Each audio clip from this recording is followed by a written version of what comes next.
Tonight, an out front investigation, a failure by the U.S. Coast Guard.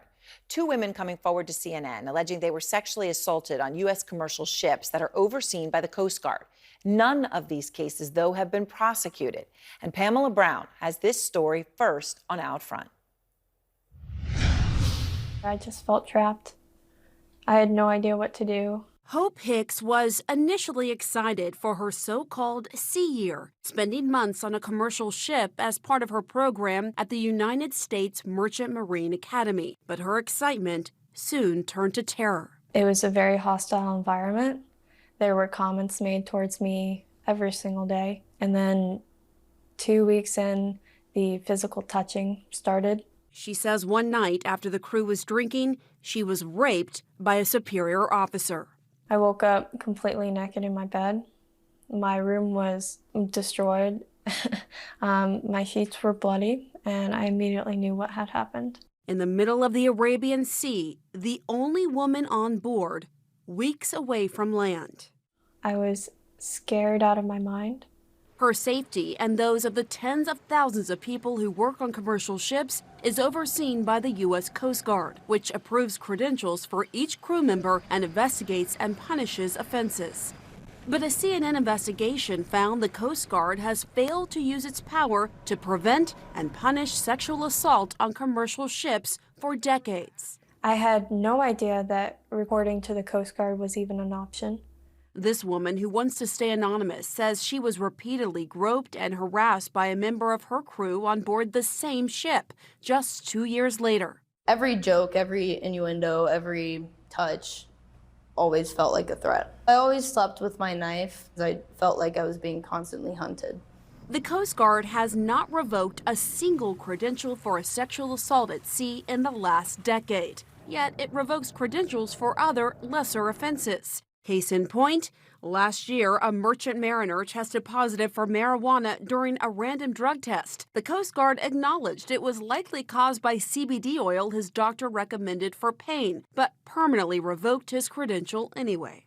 CNN identified more than 25 mariners who held their credentials even after they were convicted of sex crimes on land, though many have left the industry. Like Michael James Verdon, a registered sex offender who only had a 7-month suspension and continued working on a ship for 5 more years. And James Ryers, who pleaded guilty to attempted felony criminal sexual conduct. He was able to return to ship work after a suspension of just 6 months. Both men denied the allegations. Oh, I'm pissed. I'm tired. I'm angry. And I should be. I'm angry that the system didn't protect me at all. If anything, it suppressed me. This is something that should have stopped decades ago. Captain Ann Sanborn is a former associate professor at the Academy and the first female captain of a commercial ship. I would describe my feelings on the U.S. Coast Guard as they have been absentee, intentionally naive. There are no accurate numbers for how many people have been sexually assaulted on commercial ships. Victims are often bullied and belittled into silence. He was like, "We really need to talk." And I told him, "You forced yourself on me." And he told me that mariners get lonely out at sea.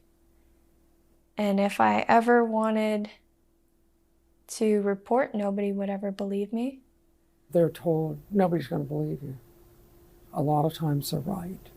Hope Hicks wrote an anonymous blog post about her attack in 2021, and that sent shockwaves through the industry. This problem is the most underreported problem. Not enough people have come forward. Not enough people have talked about it. As for the man who allegedly attacked Hope, the Coast Guard turned over its investigation to the Department of Justice months ago, but no charges have been filed. The Coast Guard renewed his credential last year.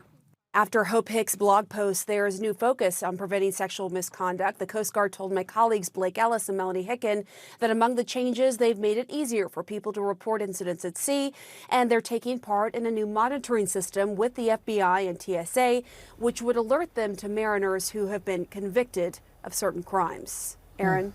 Pamela, thank you very much. And